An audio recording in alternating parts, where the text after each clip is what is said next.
Jeeva cinema பார்வையாளருக்கு வணக்கம். இன்றைய நேர்காணலில் இசை விமர்சகர், இசை ஆய்வாளர், திரைத்துறை ஆய்வாளர் ஆலங்குடி வெள்ளச்சாமி அவர்கள். வணக்கம். வணக்கம். ஸோ கண்ணதாசனை நம்ம நுட்பமாக ஆய்ந்தாலே அது ஒரு தத்துவம். நீ எந்த பாட்டை வேணாலும் எடுத்துக்கலாம். நீங்க இதில் சொல்லியிருப்பாரு, அவன்தான் மனிதன் நினைக்கிறேன். அவன்தான் மனிதன்ல இப்போ மனுஷன் என்னன்னா ஆரம்பத்திலேருந்து முடிகிற வரைக்கும் எப்பவும் கடைசியில் போகிறான். இறப்பு அவனுக்கு உறுதி. ஆனால் அவன் வாழ்க்கை இருக்குல்ல, அவன் வாழ்க்கையில் என்னென்ன விஷயங்கள் வருது அப்படிங்கிறத ஒரு பாட்டில் சொல்லியிருப்பாரு. அதே மாதிரி நீங்கள் புராணத்தையும் சேர்த்துருப்பார் ஒரு சில பாடல்களில். ஒரு எப்படி இலக்கியத்தை, சங்க இலக்கியத்தை ஒரு பக்கம் அதில் வரிகளை தூக்கி போட்டிருப்பாரு, ஒரு பக்கம் அப்படியே சித்தர் பாடல்கள்லேருந்து எடுத்துக்கிட்டு இந்த சாராம்சத்தை புழிஞ்சு வேற ஒரு பக்கம் கொடுப்பாரு. இன்னொரு பக்கம் நீங்கள் கவனித்து பார்த்தீங்கன்னா, நீங்கள் அன்னைக்கு இருந்த புராணங்களையும் தூக்கி சேர்த்து, ஆனால் அதுக்குள்ளே என்ன செய்ய முடியுமோ அதை சொல்லியிருப்பாரு. நீங்கள் ஒரு பாட்டு, ரொம்ப ஃபேமஸான பாட்டு, ஆட்டு வித்தால் யாரொருவர் ஆடாதாரே கண்ணா, ஆசை என்னும் தொட்டிலே ஆடாதாரே கண்ணா. அந்த பாட்டு சிவாஜி. ஆமா, சிவாஜிக்கு. இது எது எங்க இந்த ஆட்டு வித்தால் யார் ஒருவர் எங்க எடுத்திருப்பாருன்னா, ஆட்டு வித்தால் யார் ஒருவர் ஆடாதாரே, அடங்கு வித்தால் யார் ஒருவர் அடங்காதாரே, பாட்டு வித்தால் யார் ஒருவர் பாடாதாரே, பணி வித்தால் யார் ஒருவர் பணியாதாரே, ஓட்டு வித்தால் யார் ஒருவர் ஓடாதாரே, ஒடுங்கு வித்தால் யார் ஒருவர் ஒடுங்காதாரே அப்படின்ட்டு திருநாவுக்கரசருடைய வரி சிவபெருமானை பார்த்து இது என்ன பண்ணிட்டார் அப்படின்னா, அதுல இருந்து அந்த ஆட்டு வித்தால் யார் ஒருவரை மட்டும் எடுத்துக்கிட்டு அப்படியே இவருக்கு பிடிச்சவர் கண்ணபிரான்.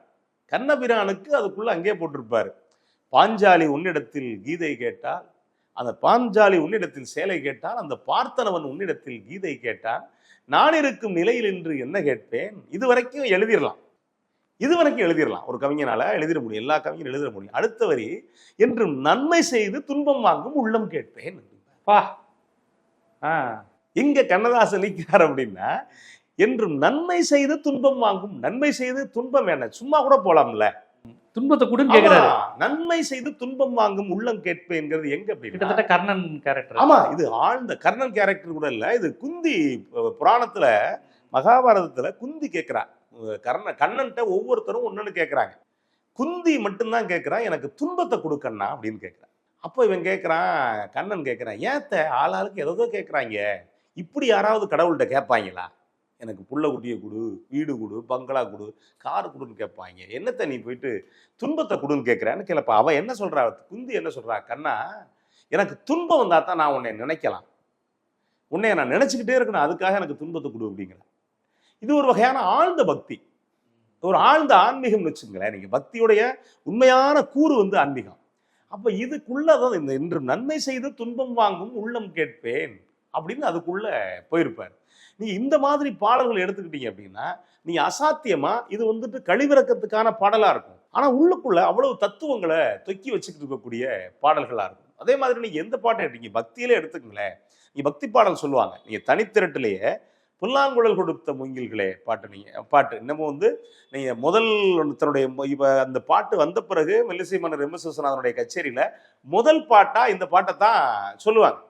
இதுக்குள்ள இது நான் சொன்னல, இதுக்குள்ள பாஞ்சாலி உன்னிடத்தில் கீதை கேட்டா இது இருக்கு இல்லையா, இதை இங்க அப்படியே வேற ஒரு வடிவத்துல கொடுத்திருப்பாரு. பாஞ்சாலி புகழ் காக்க தன் கை கொடுத்தான், அன்று பாரத போர் முடிக்க சங்கை எடுத்தான், பாண்டவர்க்கு உரிமையுள்ள பங்கை கொடுத்தார், நாம் படிப்பதற்கு கீதை எனும் பாடம் கொடுத்தார் அப்படின்னு இருப்பார். இங்க என்ன அப்படின்னா, ஒரு முழுக்க ஒரு மகாபாரதம். அதாவது பாஞ்சாலி தான் பிரச்சனையே, பாஞ்சாலி தான் உண்மையிலேயே அந்த கதைக்கான மகாபாரதத்துக்கான கருவுக்கு சொந்தக்காரி. பாஞ்சாலி புகழ்காக்க தன்கை கொடுத்தார், அந்த பாரத போர் முடிக்க சங்கை எடுத்தார், பாண்டவருக்கு உரிமை உள்ள பங்கை கொடுத்தார், நான் படிப்பதற்கு கீதை எனும் பாடம் கொடுத்தார் அப்படின்னு ஒரு பக்கம் அங்க முடிச்சிடுவார். நீங்க இன்னொரு பக்கம் கவனிச்சு பார்த்தீங்கன்னா, அதே தனி ஆல்பத்துல இன்னொரு பாட்டு வரும். பெரும்பாலும் இந்த பாட்டை எல்லாருமே சொல்றது இல்லை.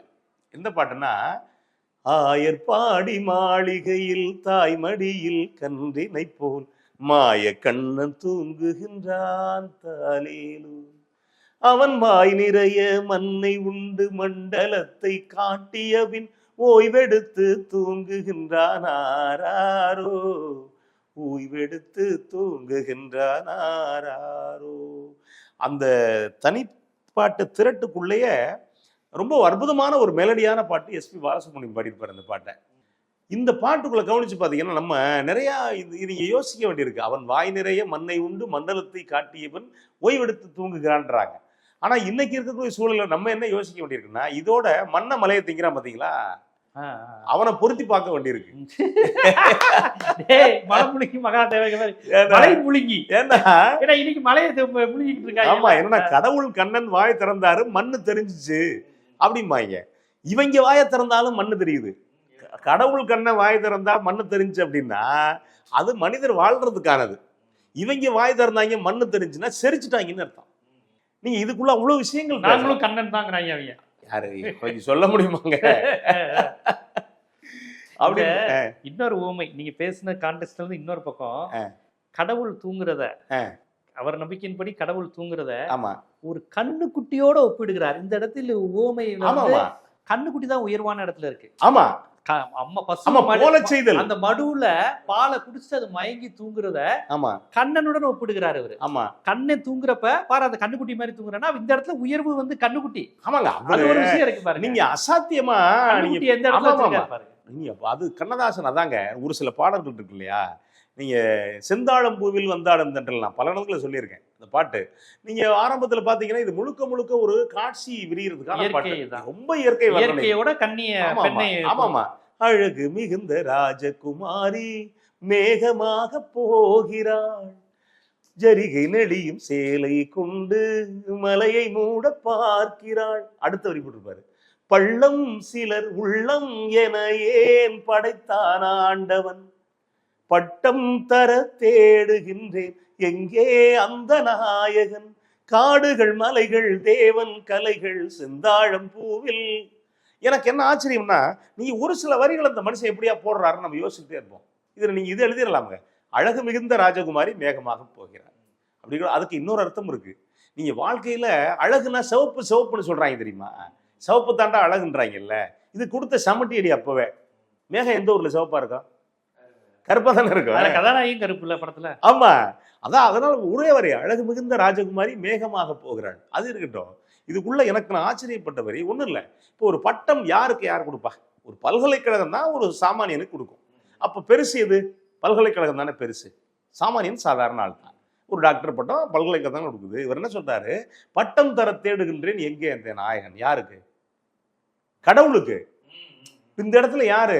இவர் கொடுக்குற இடத்துல இருக்காரு, கடவுள் வாங்குற இடத்துல. கடவுள் வாங்குற இடத்துல உன்னையோட நான் பெரிய ஆளியா போயா? யாரு? கடவுள்கிட்ட. உன்னை பாராட்டுறேன், இங்க வா, நல்லா ஒர்க் பண்ணிருக்கியா? ஆமா, இதெல்லாம் நீ கிரியேட் பண்ணதா? காடு மலை நைஸ் வெரி சூப்பர். இதே மாதிரி நல்லா பண்ணணும். உனக்கு சர்டிபிகேட் கொடுப்பா. ஆமா, உனக்கு என்ன ஷீல்டு வேணுமா இல்ல வேற எது வேணுமா, பத்திரம் வேணுமா அப்படிங்கிறாரு. யார்கிட்ட? கடவுள்கிட்ட. நீங்க இதெல்லாம் நீங்க யோசிச்சு பாத்தீங்கன்னா அவர் எழுதி விட்டு போயிடுவாரு. நீங்க நம்ம ஒரு பக்கம் பேசிக்கிட்டு இருக்கணும். பட்டம் தர தேடுகின்றேன் எங்கே அந்த நாயகன், கோடை தரும் வாடை காற்று வானுலகை காட்டுது, உள்ளே வரும் வெள்ளம் ஒன்று எங்கோ என்னை கூட்டுது, அது முடிக்கும் போது மறவேன் மறவேன் அற்புத காட்சி அப்படின்னு இருப்பார் ஒரு பக்கம். அப்ப நீங்க ஒரு அவருடைய பாடல்கள்ல நீங்க சாராம்சத்தை எடுத்து பாத்தீங்க அப்படின்னா ஒரு சொல்ல வச்சுக்கிட்டு நீங்க சுத்தி சுத்தி இன்னொரு பக்கம் போகலாம். நானே யோசிக்கல பாருங்க. நீங்க எவ்வளவு சொல்றீங்க, உனக்கு இந்தா உனக்கு இதெல்லாம் நீ சூப்பரா படைச்சிருக்கப்பா, இந்தா நீ ஒரு மிகப்பெரிய ஓவியன், இந்தா வாங்கிட்டு போ, நீ ஒரு மிகப்பெரிய சிற்ப கலைஞர் வாங்கிட்டு போ, எல்லாம் உனக்கு தர்றேன் போ அப்படிங்கிற அந்த விதம் இருக்குல்ல. இதை நீங்க இதுதான் குறித்து கண்ணதாசன் குறித்து நம்ம பேச வேண்டிய விஷயங்கள். அவ்வளவு விஷயங்கள் நீங்க கற்பனை கலந்து எல்லா பாட்டுக்குள்ளேயும் பண்ணியிருப்பாரு. நீங்க ஆரம்பத்துல இருந்து முடிக்கிற வரைக்கும் கவனிச்சு பார்த்தீங்கன்னா எந்த ஒரு பாட்டு. இதை விட நீங்க அபூர்வ ராகங்கள் படம் நீங்க கண்ணதாசனுக்கும் பாலச்சந்தருக்குமான நீங்க நெருக்கத்தை கவனிச்சு பார்த்தீங்கன்னா அது தொடர்பா தனியா நீங்க ஒரு 4 மணி நேரம் பேசலாம். அவ்வளவு விஷயங்கள் இருக்கும். பாலச்சந்தர் அபூர்வ ராகங்கள் கதை வேற ஒண்ணும் கிடையாது, விக்ரமாதித்தன் வேதாளம் கதை. அதுல வரக்கூடிய ஒரு புதிர். இந்த புதிர் கொஞ்சம் நீங்க கவனிச்சு பார்த்தீங்கன்னா கொஞ்சம் வக்கரமானது, கொஞ்சம் உறவு சார்ந்து சிக்கலானது. அது என்ன புதிர் அப்படின்னா, ஒரு தகப்பனும் மகனும் போயிட்டு இருக்காங்க. மனைவியை இழந்த தகப்பன், வயது வந்த மகன் 2 பேரும் போறாங்க. போகும்போது முன்னாடி 2 பெண்களுடைய அடி இருக்கு. இப்ப மாதிரி செருப்பு கிடையாது. அந்த காலத்துல செருப்பு இல்லாத 2 பாதங்கள் போகுது. ஒரு சின்ன பாதம், பெரிய பாதம். இது தகப்பனும் மகனும் பேசிக்கிறாங்க. 2 பேருக்கும் கல்யாணம் வேணும். இவன் தகப்பனுக்கு துணை வேணும், இவனுக்கு கல்யாணம் ஆகிற பருவம். இவன் என்ன சொல்றான் அப்படின்னா, போற வழியில மகனே இந்த பெரிய பாதம் இருக்கே அந்த பொண்ணை நான் கட்டிக்கிறேன், இந்த சின்ன பாதம் இருக்குல்ல அதை நீ கட்டிக்க அப்படிங்கிறான். போய் நடந்தே இந்த பாதம் போகிற வழியில் போய் பார்க்குறாங்க. போய் பார்த்தா இந்த தகப்ப மகன் மாதிரி அங்கே தாய் மகளும் உட்காந்துருக்காங்க. அந்த தாய் கணவனை இழந்தவ, அந்த பொண்ணு வயசுக்கு வந்த பொண்ணு, பருவம் எய்திய பொண்ணு. சிக்கல் என்ன ஆகுது அப்படின்னா, அந்த பெரிய காலடி தடை யாருதுன்னா மகளுது. ஓ சரி சரி, இவன் மகளை கட்டுற மாதிரி சின்ன காலடி தடை வந்து அம்மா வருது. அப்போ என்ன அப்படின்னா, இவன் மகங்காரன் அம்மாவை கட்டிக்கணும், இப்ப அப்பங்காரன் ஆமா இந்த பொண்ணை கட்டிக்கணும். நீ எந்த பக்கம் போனாலும் உறவு சிக்கல். இதை எடுத்துட்டாரு. எடுத்தா அது பின்னாடி கேஸ் வேற நடந்துச்சு. பாலச்சந்தருக்கு வந்துட்டு கதையை திருடிட்டு வேற ஆள் ஒரு ஆள் என் கதையை திருடிட்டாரு அப்படின்னு கேஸ் வேற போட்டிருக்காங்க. இல்லைன்னா அப்ப நிரூபிச்சிட்டாங்கன்னு வச்சுக்கங்களேன். என்ன செய்யறதுன்னு தெரியல பாலச்சந்தருக்கு. என்ன செய்யறதுன்னு தெரியாம கவிஞரா இந்த மாதிரி அப்படின்னு இருக்காரு. நீங்க அந்த நீங்க ஒண்ணும் இல்லை, அபூர்வ ராகங்கள் படத்தை நீங்க கிளைமேக்ஸை பார்த்தீங்கன்னா அந்த பாட்டு இல்லாம ஒண்ணுமே ஓடாது. அபூர்வ ராகங்கள்ல நீங்க ஆரம்பத்துல இருந்து நீங்க முடிகிற வரைக்கும் முழுக்க முழுக்க அந்த படம் முழுக்க கண்ணதாசனுடைய ஆளுமை தான். அப்படியே கொண்டு வந்து கொடுத்துருக்காரு. ரஜினியை பார்த்த உடனே ஸ்டேஜ்ல பாடுற பாட்டு. ஆமா ஆமா, கடைசியில இவங்க பாடிக்கிட்டு இருப்பாங்க. ரஜினி வருவாரு, யாரு ஸ்ரீவித்யா பாடகி. ஸ்ரீவித்யாவை கமல்ஹாசன் காதலிப்பாரு. ஆமா ஆமா, ஸ்ரீவித்யா மகளுக்கு இது அதே கதை தான். ஸ்ரீவித்யா மக, இந்த பக்கம் மேஜர் சுந்தர்ராஜன் மகன் கமல். மேஜர் சுந்தர்ராஜனுக்கு மகளுக்கு ஸ்ரீவித்யா மக மேல ஒரு இது இருக்கும், இவர் கமலுக்கு ஸ்ரீவித்யா மேல ஒரு இது இருக்கும். ஏற்கனவே கமலுக்கு அந்த அம்மாவுக்கு கணவன் வெளியில குடிச்சிட்டு இருப்பார் ரஜினிகாந்த். இப்ப இந்த சூழல்ல யார் யாரை கல்யாணம் பண்ணிக்க போறாங்க, எதா இருந்தாலும் அசிங்கம், எதா இருந்தாலும் அசிங்கம். அப்ப இந்த பாட்டு கொடுத்துருக்காங்க. அதுக்கு முன்னாடி ஆரம்பத்துல நீங்க ஒரு பாட்டு வரும். இந்த அபூர்வ ராகங்கள்ல 3 பாட்டு ரொம்ப முக்கியமான பாட்டு. இந்த பாட்டுமே இல்லை, எதுவும் இல்லாம எதுவுமே நடக்காது. முதல்ல நீங்க டைட்டில்ல வரும், 7 ஸ்வரங்களுக்குள் எத்தனை பாடல், இதய சுரங்கத்தில் எத்தனை கேள்வி, காணும் மனிதருக்குள் எத்தனை சலனம், வெறும் கற்பனை சந்தோஷத்தில் அவனது கவனம். இது எதுக்கு எழுது தெரியுமா? ஒரு பக்கம் கதைக்கு அப்படியே பொருந்தும். 7 சுரங்களுக்குள்ள எத்தனை பாடல்னா ஒவ்வொரு மனுஷனுக்கும் ஒரு குணம். இதய சுரங்கத்தில் எத்தனை கேள்வி அப்படிங்கிறது என்ன அப்படின்னா, இதை வந்து முழுக்க முழுக்க பாலச்சந்திர பார்த்து கண்ணதாசன் கேட்கிற கேள்வி. இதய சுரங்கத்தில் எத்தனை கேள்வி. நீ பாட்டு கதையை கொண்டாந்து போட்டுட்ட, நான் என்ன எழுதுறது, இந்த மாதிரி சிக்கல் நான் கதையை கொண்டு வந்துட்டேன், எதையாவது கற்பனை கொண்டு வந்து ஏன் உயிரை வாங்குற. அடுத்து காணும் மனிதருக்குள் எத்தனை சலனம்.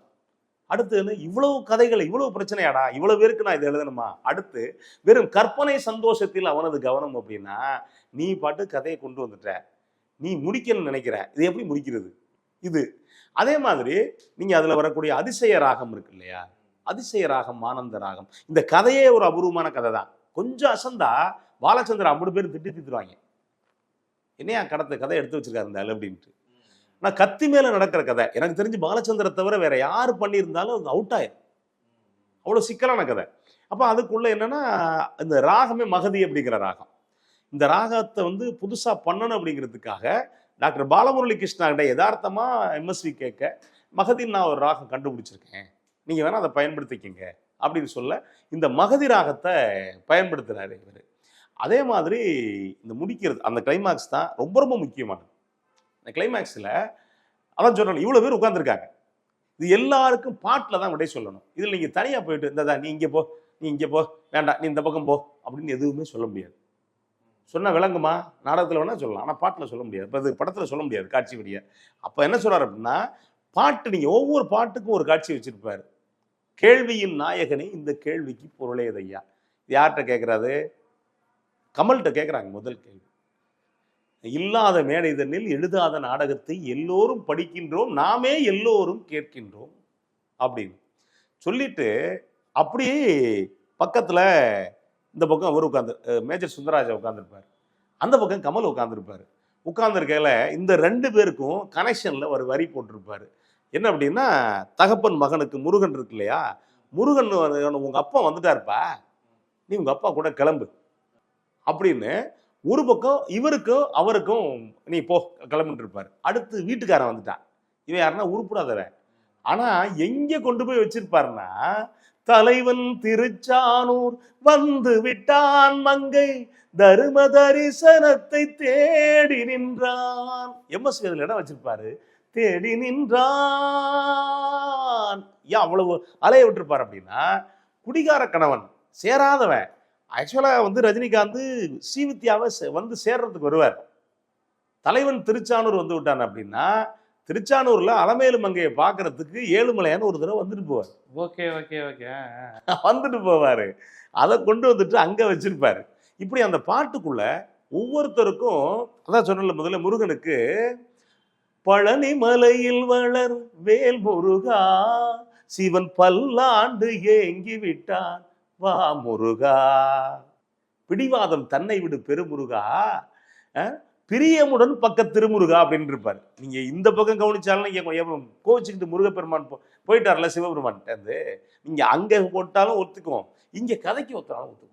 அப்ப நீங்க கவனிச்சு பாத்தீங்கன்னா ஒரு படத்துக்குள்ள இவ்வளவு பாடல்களுக்குள்ளயும் இந்த கண்ணதாசனை தூக்கிட்டீங்க அப்படின்னா அந்த படம் இல்ல, படமே இல்ல. படத்தை அவர் தான் தாங்கி பிடிக்கிறாரு மொத்தத்தை. அந்த கதையே என்ன, அம்மா அப்பா கல்யாணம் பண்றது, அப்பா மகள், ஆமா அப்பாவுக்கு முறைப்படி பார்த்தா அப்பா மகள் உறவு வரும், ஆமா இந்த மாதிரிலாம் வரும். ஆமா மாதிரி நீங்க எங்க போனாலும் சிக்கல் தான். அந்த சிக்கலை ரொம்ப எளிமையா தீர்த்து வச்சிருப்பாரு.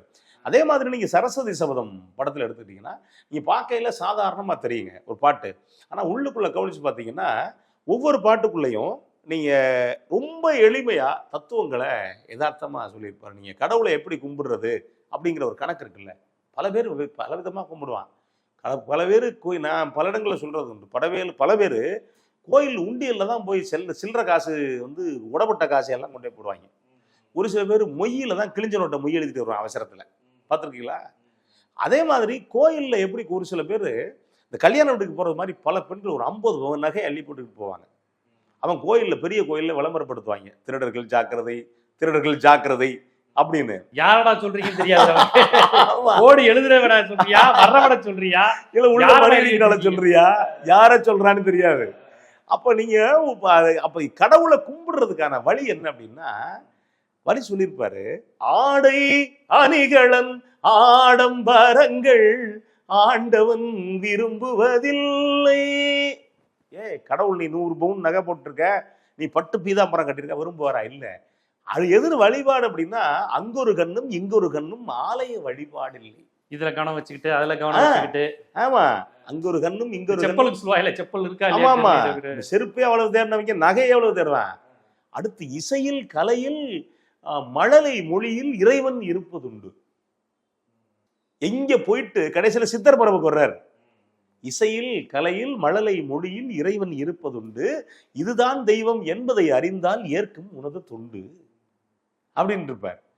இன்னொரு பக்கம் கவனிச்சு பாத்தீங்கன்னா நீங்க அதுக்குள்ளயும் நீங்க எந்த கடவுளை பத்தி சொன்னா கூட அவருக்குள்ள என்ன அப்படின்னா, கண்ணனை பத்தி இவ்வளவு பெருமை எழுதுன அதே கவியரசர் கண்ணதாசன் தான் இயேசு காவியம் எழுதுறாரு. ஆமா, நீ இயேசு காவியத்தை அதே மாதிரி இன்னொரு தொகுப்பு, தனிப்பாடல் தொகுப்பு இருக்கு, அதே எம்எஸ்சி தான் பண்ணியிருப்பார். எது வேளாங்கண்ணி மாதாவுக்கு. நீங்க கண்ணதாசனுக்குள்ள எந்த கூட்டுக்குள்ளேயும் கிடைக்க முடியாது. ஒரு பக்தி எடுத்தீங்கன்னா ஒரு பக்திக்குள்ள ஒரு அழகான தத்துவத்தை சொல்லுவார், ஒரு தத்துவ பாட்டுக்குள்ள ஒரு அழகான ஒரு பக்தியை சொல்லுவார், ஒரு அழகான ஆன்மீகத்தை சொல்லுவார். நீங்க காதல் பாட்டு அப்படின்னு எடுத்துக்கிட்டீங்கன்னா ஒரு காதல் பாட்டுக்குள்ள ஒரு அழகான இன்னொரு தத்துவத்தை சொல்லிட்டு போயிடுவார்.